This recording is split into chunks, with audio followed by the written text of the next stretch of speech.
Hey, what's up you guys, it's Ruthie and welcome back to my channel. In today's video we're going to go into chapter 12 of I'm Glad My Mom Died by Jeanette McCurdy.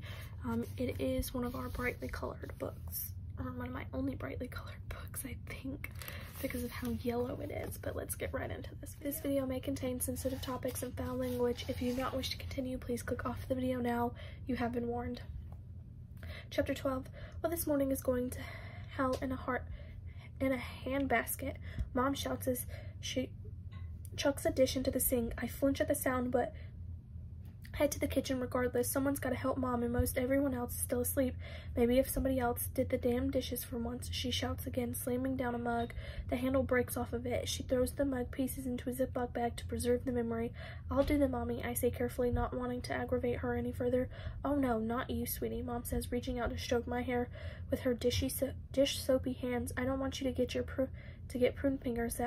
That won't do you any good. Who's gonna want to cast a little girl with prune fingers? Okay, Mark, can you take Jeanette to dance? I need to finish the dishes so I can take her to acting class. Dad heads toward us from the living room. He steps over sleeping Dustin and Scotty on their Costco mats. Huh? He asks once he finally gets into the kitchen. Jeanette's dance class. Can you take her? Sure, he says plainly. Try not to be too enthusiastic, Mom says. Sorry. Well, don't apologize for everything. Just hurry. You have to leave in 20 to get her there on time. Mom signed me up for a rigorous schedule of dance classes after I had an audition for a Paula Abdul dance special and did terribly. All the other girls at the audition were doing splits and twirling 3 or 4 times in a row, but I didn't know how to do any of that. We were taught a minute of choreography and even though I'm good at memorizing lines, the 2 types of memorizing are clearly unrelated because I couldn't remember one move. Mom told me she never wanted me to be humiliated like that again, so she signed me up for 14 dance classes a week, 2 each of jazz, ballet, lyrical, music theater, and hip-hop, plus 1 of stretching and 3 of tap. And told me 2 background jobs a month will cover all the costs. I actually like dance a lot. I'm moving my body, it gets me out of my head, and I like most of the girls I dance with. They've been nice and welcoming to me. I secretly like being away from Mom too. She doesn't watch me dance the way she watches me act. Maybe it's because she didn't want to be a dancer growing up. She wanted to be an actress, and maybe Mom only sits in when I'm being the thing she wanted to be. I don't know. Regardless, even though I would never mention it to her, it feels good that she's not around. It's a relief. I don't have to worry about constantly being monitored. Dad has taken me to dance class a few times before. I'm excited because when Mom takes me, I never know if she's going to yell at someone or complain to the dance studio owner that my part in the ballet isn't big enough or whatever. Dad doesn't do stuff like that. He doesn't even seem aware of stuff like that. He just kind of exists. Do you want a bike to dance class? Dad asked me. Yes, I say, honestly, thrilled. I think about asking Mom, but then I don't because I don't want to give her a chance to say no. Dad and I don't get much time together since he works his 2 jobs at Home Depot and Hollywood Video. He usually gets home late and goes right into the back room to get some sleep. Even though the room is full of stuff, there's a sliver of bed stuffless enough for 1 person to sleep on, so that's where Dad goes. He always goes back there because Mom says there's no way she's sleeping in the same bed or even the same room as someone who disgusts her so much. So since Mom's in the living room, on the couch, or on a Costco mat with us, it makes sense that Dad is in the farthest room possible. On top of that, I'm busy with my acting career and schoolwork. Even though Mom homeschools us, we still have to turn in samples once a month to the state to prove that we're learning things. And now dance classes too. The few times we do spend together stick out since they don't happen that often. Like when Dad was able to come to my 8th birthday party at a public swimming pool, for the first birthday party of mine he'd been to in a few years due to his work schedule.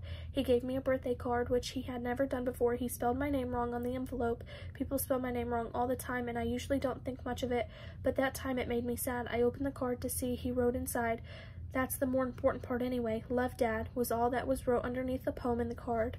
I was even more sad, but it's the thought that counts, and the fact that he had that thought meant something to me, until on our way home I heard Mom say, "Did you get her a birthday card like I told you? You should be nurturing a relationship with her like a father does." So it was really Mom's thought all along.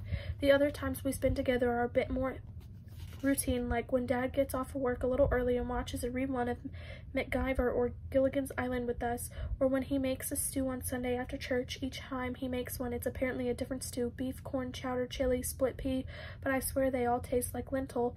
These times with Dad are decent, but never anything special. I wish I felt connected to Dad the way I feel connected to Mom. Being around Mom can be tiring, sure, but at least I know what to do to make her happy. Around Dad, I never really know. It's less work, but it's also less rewarding. Today I'm excited that he's pitched this idea to go bike riding. I know he loves riding his bike, the one he inherited from his dad when he died. A bike is no home, Mom complained. Guess we'll all have to wait till Grandma Faye passes too, though that doesn't seem to be anytime soon. 82 and her health is better than ever. Then she clicked her tongue the way she often does when she's annoyed. I like riding my bike too, the one my Aunt Linda sent me for my 7th birthday, but that I can still fit on if I hunch over a bit. Maybe today Dad and I can make a good memory together. Maybe today we can have a fun time. So we pile onto our bikes and ride to the dance factory in Los Alamitos, the next town over from us. We stop at the park on Orangewood and do a quick round of monkey bars. Dad's smiling like he's having a good time, and I know I'm having one. This is good. We get to the dance factory 10 minutes late for my class. They don't allow you to enter past 15, but I'm allowed to in with nothing more than a stink eye from the teacher. I'll take it. Class goes by quickly, and we're released into the waiting room to greet our parents. I see Dad sitting on the bench with his legs crossed the way Mom doesn't like, eating a Cliff Bar. Where'd you get that? I ask, fearing that I already know the answer. The snack table at the front of the studio. Mom says no snacks from the snack table because they're too expensive. It was $1. Exactly. Yesterday was payday, Dad says with a wave of his hand, and then leads me outside to our bikes. We hop on and ride home past the empty Los Alamitos High School and Polly Pies. Dad takes a right turn into an outdoor shopping center and pedals up to a smoothie shop. Where are we going? Let's get smoothies. Smoothies are expensive. Payday, Dad reminds me. Somewhere in the middle of the smoothie maker blending the strawberry banana smoothie Dad and I are gonna split. My stomach drops with the realization. In all the excitement and bonding with Dad, I forgot I had acting class. I forgot that we would never make it in time if we rode bikes. But now I remember, in the middle of painfully loud blender blending up various fruits, I look at Dad. A little extra lemon juice if you can, he says over the counter as he eyes the lemon in the smoothie maker's hands. I wonder if Dad knows if he purposely had us take our bikes and stop for smoothies because he knows I hate acting class. Maybe he wants to help me. Maybe he wants to save me. Even more lemon, he reiterates. I decided that I'm crazy for thinking this way. Dad's clearly more focused on the amount of lemon in his smoothie than he is on my well-being. I debate reminding him of acting class that we need to hurry, and even still I'll be late, but then I decide not to. Why should I?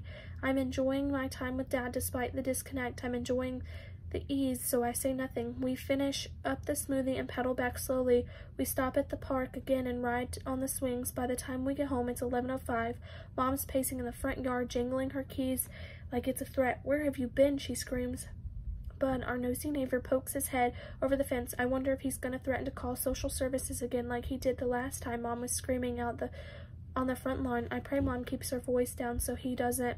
We stop for a smoothie, Dad says with a shrug, slow on the uptake. You stopped for a smoothie? Mom's furious. I wave at Bud to let him know at least someone can see him watching. He ducks down below the fence. Yeah, Dad says, trying to figure out why Mom's upset. Mom storms into the house and slams the door shut behind her. Dad follows after her and I trail behind him. Deb, come on. Mom's in the kitchen by now, opening and closing appliance doors. First the fridge, then the oven, then the microwave. I don't know why she's doing this.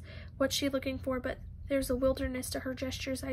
That scares me. I told you Jeanette had acting class, but she missed it now.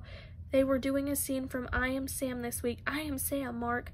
Jeanette would have killed that. Mom kicks in a cupboard door. Her foot gets stuck in the wood. She yanks her foot out, the wood fragmented and splintery. I'm sorry, Dad says. I guess she doesn't have to act that one since it's her real life. A wise little girl with a retarded dad. That is the end of chapter 12. I will see you guys in the next video. Bye.